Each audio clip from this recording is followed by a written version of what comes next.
নমস্কার। এর আলোচনার বিষয় হলো জোয়ার ভাটার সময়ের ব্যবধান। অর্থাৎ একটা জোয়ার থেকে আরেকটা জোয়ার, একটা ভাটা থেকে আরেকটা ভাটায় কত সময় লাগে, তার ব্যবধান কত থাকে, সেই নিয়ে আজকে আমরা আলোচনা করব।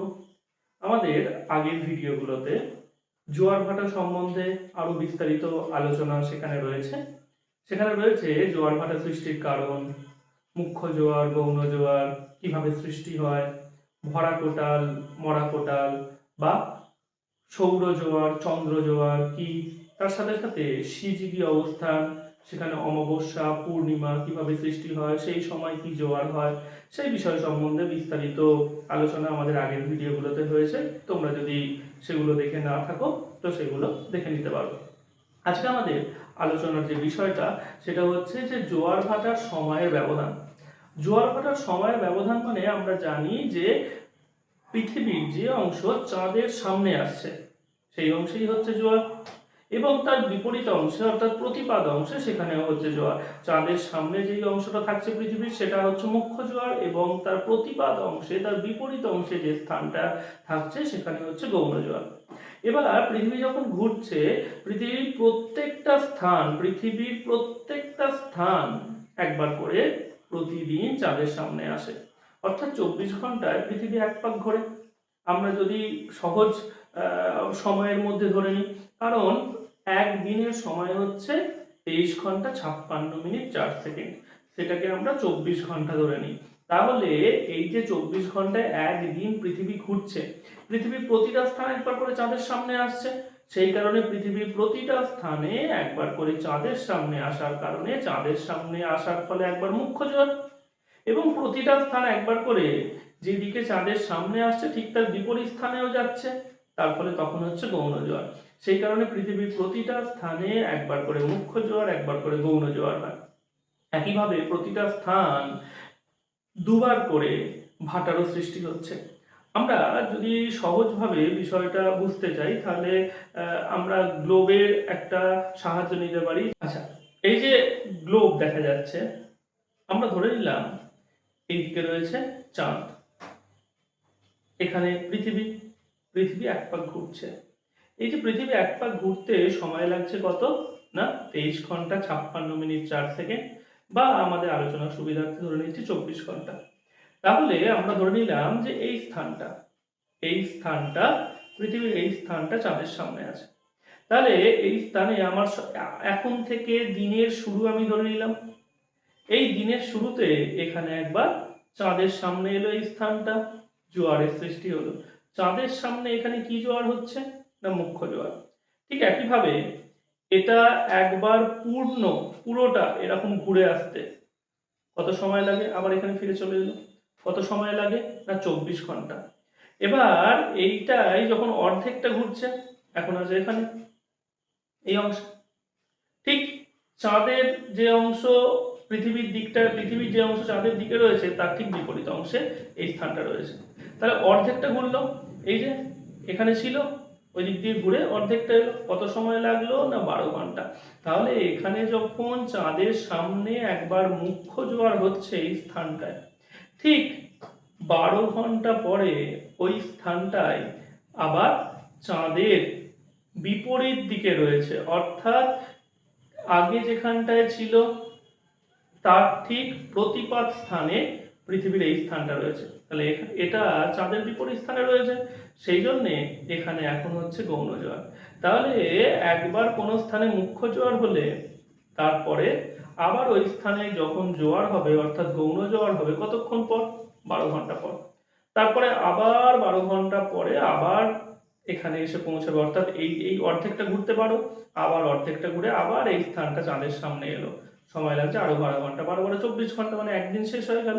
তাহলে দিনে দুবার জল হলো, শুরুতে একবার জোয়ার হলো, আবার 12 ঘন্টা পর আবার জোয়ার হলো, আবার তারপরে আবার 24 ঘন্টা পর আবার চাঁদের সামনে আসছে। তাহলে একটা জোয়ার থেকে আরেকটা জোয়ারের সময়ের ব্যবধান কত না 12 ঘন্টা।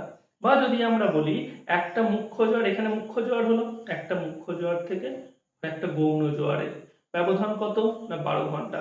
তাহলে একটা জোয়ার থেকে একটা জোয়ার, বা একটা মুখ্য জোয়ার থেকে একটা গৌণ জোয়ার, বা বলতে পারি একটা গৌণ জোয়ার থেকে আর একটা মুখ্য জোয়ারের সময়ের ব্যবধান কত হচ্ছে না 12 ঘন্টা। এবার আমরা দেখি যে এখানে মুখ্য জোয়ার হলো, একটা মুখ্য জোয়ার থেকে আরেকবার মুখ্য জোয়ার হতে সময় লাগবে কত, পুরোটা গোল করে ঘুরে আসতে হবে, অর্থাৎ সময় লাগলো কত না 24 ঘন্টা। একইভাবে এদিকে যখন গৌণ জোয়ার হচ্ছে, একটা গৌণ জোয়ার থেকে আবার একটা গৌণ জোয়ার হতে গোটাটা পৃথিবীকে ঘুরে আসতে হবে, সময় লাগবে কত 24 ঘন্টা। তাহলে একই নামের যদি জোয়ার হয়, অর্থাৎ যদি বলি একটা মুখ্য জোয়ার থেকে আর একটা মুখ্য জোয়ার পৃথিবীকে গোল করে ঘুরতে হচ্ছে পুরোটা 24 ঘন্টা, বা একটা গৌণ জোয়ার থেকে আর একটা গৌণ জোয়ার কত সময় লাগছে 24 ঘন্টা। তাহলে একটি মুখ্য জোয়ার থেকে আরেকটি মুখ্য জোয়ার বা একটি গৌণ জোয়ার থেকে আরেকটি গৌণ জোয়ারের সময় লাগে কত না 24 ঘন্টা বা 23 ঘন্টা 56 মিনিট 4 সেকেন্ড। একইভাবে একটা মুখ্য জোয়ার থেকে একটা গৌণ জোয়ার বা একটা গৌণ জোয়ার থেকে আরেকটা মুখ্য জোয়ার হতে সময় লাগে কত না অর্ধেক সময়, অর্থাৎ 12 ঘন্টা, বা একটা জোয়ার থেকে আরেকটা জোয়ার সময় লাগে 12 ঘন্টা। এবার আমরা ভাটার কোথায় আসি। এই স্থানে যখন জোয়ার হচ্ছে তখন পৃথিবীর এই দুটো স্থানে ভাটা, এই দুটো স্থানে যখন এই দুটো স্থানে জোয়ার হবে তখন এই দুটো স্থানে ভাটা হবে, এই দুটো স্থানে ভাটা, এই দুটো স্থানে ভাটা হচ্ছে। তাহলে এই স্থানে যখন জোয়ার হলো 12 ঘন্টা পরে এদিকে এলো, এখানে জোয়ার হচ্ছে। তাহলে এই স্থানে যখন জোয়ার হলো অর্ধেকটা ঘুরলে 12 ঘন্টা, কিন্তু এই স্থানে ভাটা কখন হবে, এদিকে চাঁদ আছে, এই স্থানে জোয়ার হলো, ভাটা হতে গেলে এই স্থানটাকে আসতে হবে এইখানে, মানে অর্ধেকের অর্ধেক ঘুরছে, তাহলে অর্ধেক ঘুরতে লাগছে 12 ঘন্টা, তার অর্ধেক ঘুরে আসবে কত 6 ঘন্টা। তাহলে এখানে যখন একবার জোয়ার হলো, জোয়ারের কত ঘন্টা পর ভাটার সৃষ্টি হয়, 6 ঘন্টা পর ভাটা। আবার কারণ জোয়ারের পর 6 ঘন্টা পর এটা সমকোণে আসে, 90 ডিগ্রি কোণে এই স্থানটা আসে, চাঁদ পৃথিবীর সঙ্গে 90 ডিগ্রি কোণে এই স্থানটা আসে, সেই জন্য এখানে হলো ভাটা। তারপরে আবার 6 ঘন্টা পর হলো জোয়ার, মানে টোটাল 12 ঘন্টা পর হলো জোয়ার, আর মাঝে দুটো জোয়ারের মাঝে একবার হলো কি ভাটা। তার মানে একটা জোয়ার থেকে একটা ভাটা সময় লাগছে কত 6 ঘন্টা।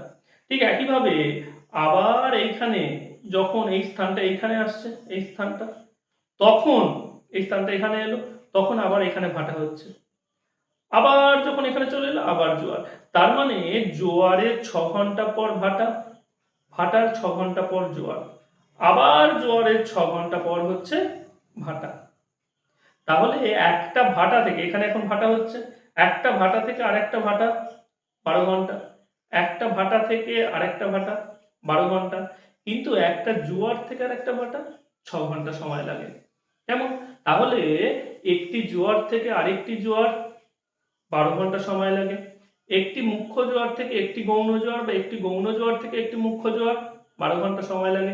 কিন্তু একই নামের যদি হয়, একটি মুখ্য জোয়ার থেকে একটি মুখ্য জোয়ার বা একটি গৌণ জোয়ার থেকে একটি গৌণ জোয়ার, সময় লাগে কত না 24 ঘন্টা। আর একটি জোয়ার থেকে একটি ভাটা হতে সময় লাগছে কত না 6 ঘন্টা। আর পৃথিবীর প্রতিটা স্থানে দেখো, এটা যখন এখানে আছে একবার জোয়ার হলো 12 ঘন্টা পর, আবার একবার জোয়ার হলো, তাহলে দুবার জোয়ার হলো। ঠিক একইভাবে এই স্থানটায় যেমন দুবার জোয়ার হচ্ছে, পৃথিবীর প্রতিটা স্থানে একবার করে চাঁদের সামনে আসছে, প্রতিটা স্থানেই জোয়ার হচ্ছে, এবং প্রতিটা স্থানই চাঁদের বিপরীত পার্শ্বে যাচ্ছে, প্রতিটা স্থানে একবার করে জোয়ার হচ্ছে। সেই জন্য পৃথিবীর প্রতিটা স্থানে প্রতিদিন দুবার করে জোয়ার। এই স্থানটাতেও যেমন দুবার করে ভাটা হলো, এখানে যখন এসেছিল আর ঘুরে যখন এদিকে এসেছিল ভাটা হলো। একইভাবে প্রতিটা স্থানে সেই রকমই দুবার করে ভাটাও হয়। সেই জন্য পৃথিবীর প্রতিটা স্থানে দুবার করে জোয়ার এবং দুবার করে ভাটা সৃষ্টি হতে লক্ষ্য করা যায়। এবার আমরা আসি একটু সূক্ষ্ম বিষয়ে, সেটা হচ্ছে আমরা লক্ষ্য করে দেখেছি যে পৃথিবীর প্রতিটা স্থানে একই সময়ে প্রতিদিন জোয়ার ভাটা হয় না।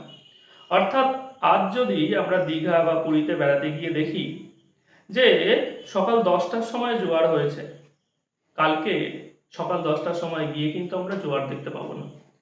বা যদি আমরা দেখি যে 4টের সময় গিয়ে, বিকেল 4টের সময় গিয়ে ভাটা হয়েছে, কালকে কিন্তু বিকেল 4টের সময় গিয়ে আমরা ভাটা দেখতে পাবো না। অর্থাৎ প্রতিদিন জোয়ার ভাটার সময় পরিবর্তন হয়, অর্থাৎ প্রতিদিন জোয়ার ভাটার সময় পিছিয়ে যেতে থাকে। আজ যদি আমরা কোনো সমুদ্রে জোয়ার দেখি সকাল 10টার সময়, কালকে আমরা জোয়ার দেখব সকাল 10:50 বা 11টার সময়। তাহলে এই যে প্রতিদিন জোয়ার ভাটার সময় পাল্টে পাল্টে যাচ্ছে, পরিবর্তন হচ্ছে, এর প্রধান কারণ কি? খুব ইম্পর্টেন্ট এই কথাটা, যে পৃথিবীর প্রতিটা স্থানে প্রতিদিন একই সময়ে জোয়ার ভাটা হয় না। কেন? তার কারণটা আমরা ছবির সাহায্যে একটু বুঝে নিই। পৃথিবী পশ্চিম থেকে পূর্ব দিকে ঘুরছে, আবর্তন করছে। আমরা পৃথিবীর আবর্তন গতিটা দেখিয়েছি। ঠিক একইভাবে পৃথিবীর চারিদিকে চাঁদ ঘুরছে, সেই জন্য আমরা চাঁদের কক্ষপথটা দেখিয়েছি। এবার পৃথিবী একবার পুরোটা ঘুরতে সময় লাগছে কত? না 23 ঘন্টা 56 মিনিট 4 সেকেন্ড। তাহলে পৃথিবীর একবার ঘুরতে একদিনে কত সময় লাগছে? না 23 ঘন্টা 56 মিনিট 4 সেকেন্ড। তাহলে পৃথিবীর একবার গোল করে ঘুরতে সময় লাগছে 23 ঘন্টা 56 মিনিট 4 সেকেন্ড। এবার এই চাঁদ পৃথিবীর চারিদিকে এরকম গোল করে ঘুরছে, চাঁদ পৃথিবীর চারিদিকে এইভাবে ঘুরছে। এবার আমরা জানি যে পৃথিবীর চারিদিকে চাঁদকে একবার পূর্ণ প্রদক্ষিণ করতে কত সময় লাগে? না 27.1 দিন, বা আমরা বলতে পারি 27 দিন 8 ঘন্টা। চাঁদ একবার পৃথিবীকে পরিক্রমণ করে গোল করে। এবার আমরা ধরে নিলাম চাঁদ এইভাবে এই দিক থেকে প্রদক্ষিণ করছে, পৃথিবীকে প্রদক্ষিণ করছে। এবার এখন ধরলাম চাঁদ রয়েছে এখানে, এটা হচ্ছে চন্দ্র, চাঁদ। তাহলে এই অবস্থায় আমরা দেখছি চাঁদের সামনে পৃথিবীর এই অংশটা রয়েছে, এই অংশটা চাঁদের একদম সামনে রয়েছে, পৃথিবীর এই অংশটা চাঁদের সামনে রয়েছে। তাহলে এখানে এখন কি হচ্ছে? চাঁদের আকর্ষণে হচ্ছে মুখ্য জোয়ার। তাহলে দিনের শুরু হলো, পৃথিবী ঘুরতে শুরু করেছে, তাহলে এই স্থানে হলো মুখ্য জোয়ার। চাঁদের সামনে একদম রয়েছে এই স্থানটা, মুখ্য জোয়ার হলো।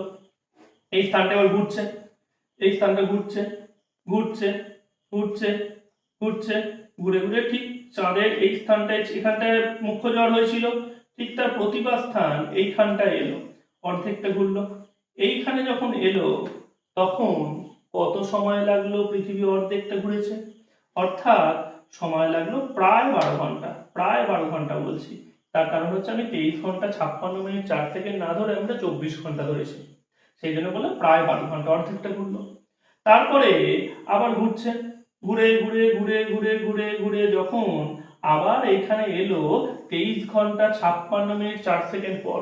কারণ একবার পৃথিবীর ঘুরতে, পৃথিবীকে একবার গোল করে ঘুরতে, পৃথিবীর আবর্তন গতি, পৃথিবীর একবার গোল করে ঘুরতে সময় লাগে 23 ঘন্টা 56 মিনিট 4 সেকেন্ড। সেই কারণে এইখান থেকে সময় শুরু হয়েছিল ঘোরা, চাঁদের সামনে রেখে পৃথিবীর এই স্থানটা গোল করে ঘুরে ঘুরে ঘুরে ঘুরে আবার এখানে যখন এলো 23 ঘন্টা 56 মিনিট 4 সেকেন্ড পর, দেখছে তখন চাঁদ আর এখানে নেই। কেন নেই? চাঁদ সরে গেছে। কোথায় সরে গেছে? চাঁদ তো এক জায়গায় স্থির নেই, চাঁদ তো নিজের কক্ষপথে ঘুরছে। তাহলে পৃথিবী যখন এই 23 ঘন্টা 56 মিনিট 4 সেকেন্ড ধরে ঘুরছিল, চাঁদ তখন তার নিজের কক্ষপথে অনেকটা সরে যায়। কতটা সরে যায়? না চাঁদ তখন দেখা যাচ্ছে এইখানে চলে এসেছে, এইখানে চলে এসেছে। তাহলে পৃথিবীর এই স্থানটা এখনো চাঁদের সামনে আসেনি। তাহলে 23 ঘন্টা যখন মুখ্য জোয়ার হলো তার 23 ঘন্টা 56 মিনিট 4 সেকেন্ড পর যখন এলো পৃথিবীর যে স্থানটা, মানে যে স্থানে মুখ্য জোয়ার হয়েছিল, তখন দেখছে চাঁদের সামনে তখনো আসেনি, চাঁদের সোজাসুজি আসেনি, তার ফলে মুখ্য জোয়ার হচ্ছে না। তাহলে এই চাঁদের সামনে পৃথিবীর এই স্থানটাকে আসতে গেলে, পৃথিবীর এই স্থানটাকে চাঁদের সামনে আসতে গেলে কি করতে হচ্ছে? তাকে পৃথিবীর ওই স্থানটাকে আরো একটু বেশি ঘুরতে হচ্ছে। 23 ঘন্টা 56 মিনিট 4 সেকেন্ড পরে এই স্থানটা চাঁদের সামনে এলো না, চাঁদের সামনে না এলে আবার মুখ্য জোয়ার হবে না। তাহলে চাঁদের সামনে আসতে গেলে পৃথিবীর এই অংশটাকে আরো একটু বেশি ঘুরতে হচ্ছে। কতটা ঘুরতে হচ্ছে হিসেব করে দেখা গেছে এটা ঘুরতে হচ্ছে প্রায় 13 ডিগ্রি। তাহলে 13 ডিগ্রি বেশি ঘুরতে হচ্ছে। পৃথিবী যে স্থানের কথা বলছি বা আলোচনা করছি সেই স্থানটা, অর্থাৎ যেখানে মুখ্য জোয়ার হয়েছিল 23 ঘন্টা 56 মিনিট 4 সেকেন্ড পর চাঁদের মানে যখন যে পৃথিবীর যে জায়গায় এসে পৌঁছালো সেখানে দেখছে চাঁদ নেই। তাহলে চাঁদের সামনে পৃথিবীর ওই স্থানটাকে আসার জন্য আরো বেশি ঘুরতে হলো 13 ডিগ্রি। আর তোমরা ভূগোলের অঙ্ক করেছো, তোমরা জানো যে পৃথিবীর 1 ডিগ্রি পৃথিবীর ঘুরতে সময় লাগে কত? 4 মিনিট। 1 ডিগ্রি পৃথিবীর ঘুরতে সময় লাগে 4 মিনিট। তাহলে 13 ডিগ্রি ঘুরতে সময় লাগবে কত? 13 × 4 সমান 52 মিনিট। তাহলে 13 ডিগ্রি পৃথিবীকে অতিরিক্ত ঘুরতে হচ্ছে। কেন ঘুরতে হলো? তার কারণ হচ্ছে চাঁদ এই 23 ঘন্টা 56 মিনিট 4 সেকেন্ডে 13 ডিগ্রি সরে গেছে তার নিজের কক্ষপথে। সেই জন্য পৃথিবীর যে স্থানে মুখ্য জোয়ার হয়েছিল একদিন আগে, সেই স্থানটাকে আবার চাঁদের সামনে আসতে গেলে 13 ডিগ্রি বেশি ঘুরতে হচ্ছে। আর 13 ডিগ্রি ঘুরতে পৃথিবীর আরো অতিরিক্ত সময় লেগে যাচ্ছে 52 মিনিট, প্রায় 52 মিনিট। তার ফলে এই 23 ঘন্টা 56 মিনিট 4 সেকেন্ড পরে আবার সেখানে মুখ্য জোয়ার হচ্ছে না, সেখানে আবার মুখ্য জোয়ার হতে গেলে আরো 52 মিনিট বেশি ঘুরতে হবে। অর্থাৎ এই সময়ের সঙ্গে আমরা আরো 52 মিনিট যোগ করে নেব। তাহলে 52 মিনিট যোগ করলে কত দাঁড়াচ্ছে? 24 ঘন্টা 48 মিনিট 4 সেকেন্ড। তাহলে পৃথিবীর একটা স্থানে মুখ্য জোয়ার হওয়ার পর আবার তার পরের দিন মুখ্য জোয়ার হবে 24 ঘন্টা 48 মিনিট 4 সেকেন্ড, বা আমরা এই 48 মিনিটকে ধরে নিতে পারি 50 মিনিট। তাহলে 24 ঘন্টা 50 মিনিট পর আবার ওই স্থানে মুখ্য জোয়ার হবে। তাহলে একটা মুখ্য জোয়ার থেকে আরেকটি মুখ্য জোয়ারের ব্যবধান হয়ে গেল কত? 24 ঘন্টা 50 মিনিট বা 24 ঘন্টা 52 মিনিট। যদি এই 52 বেরিয়েছে, আমরা যদি 23 ঘন্টা 56 মিনিট 4 সেকেন্ডকে 24 ঘন্টায় একদিন ধরি, তাহলে কত হচ্ছে না 24 ঘন্টা প্লাস 52 সমান 24 ঘন্টা 52 মিনিট। তাহলে আমরা আলোচনার সুবিধার জন্য যদি ধরে নিই যে 24 ঘন্টা 52 মিনিট, তাহলে দেখা যাচ্ছে যে একটি মুখ্য জোয়ার থেকে আবার ওই স্থানে মুখ্য জোয়ার হবে কতক্ষণ পর? না 24 ঘন্টা 52 মিনিট পর। একইভাবে একটি মুখ্য জোয়ার থেকে আরেকটি গৌণ জোয়ার হবে কত? না 24 ঘন্টা 52 মিনিটের হাফ, তার মানে 12 ঘন্টা 26 মিনিট। এবং একটি জোয়ারের সঙ্গে আরেকটি ভাটা, একটি জোয়ার এবং একটি ভাটার মধ্যে ব্যবধান কত হয়ে যাবে? কমে হয়ে গেল কত? না 6 ঘন্টা আর এদিকে হচ্ছে 12 মিনিট এর হাফ। তাহলে একটি মুখ্য জোয়ার থেকে একটি মুখ্য জোয়ার বা একটি গৌণ জোয়ার থেকে একটি গৌণ জোয়ার, তার ব্যবধান হয়ে যাচ্ছে 24 ঘন্টা 52 মিনিট। আবার একটি জোয়ার থেকে আরেকটি জোয়ার বা একটি মুখ্য জোয়ার থেকে একটি গৌণ জোয়ার বা একটি গৌণ জোয়ার থেকে একটি মুখ্য জোয়ার, তার সময়ের ব্যবধান হয়ে যাচ্ছে কত? না 12 ঘন্টা 26 মিনিট। আর একটি জোয়ার থেকে একটি ভাটা, তার সময়ের ব্যবধান হয়ে যাচ্ছে 6 ঘন্টা 12 মিনিট। এই কারণে পৃথিবীর প্রতিটা স্থানে একই সময়ে প্রতিদিন জোয়ার ভাটা হয় না, প্রতিদিন 52 মিনিট করে পিছিয়ে যায়। তাহলে আজ যদি আমরা সকাল 10টার সময় দীঘা বা পুরী বেড়াতে গিয়ে দেখলাম সেখানে জোয়ার এসেছে, তাহলে কালকে আমরা 10টা 52 দেখতে পাবো। তারপরের দিন গেলে আবার 10টা 52 সঙ্গে আরো 52 মিনিট যোগ করে নিতে হবে, সেই সময় দেখতে পাবো। অর্থাৎ প্রতিদিন জোয়ার বা ভাটা সেটা কি হয় না 52 মিনিট করে পিছিয়ে যায়। তো এই কারণে দেখতে পাওয়া যাচ্ছে যে পৃথিবীর প্রতিটা স্থানে একই সময়ে জোয়ার ভাটা হয় না। তো এই হচ্ছে আজকে আমাদের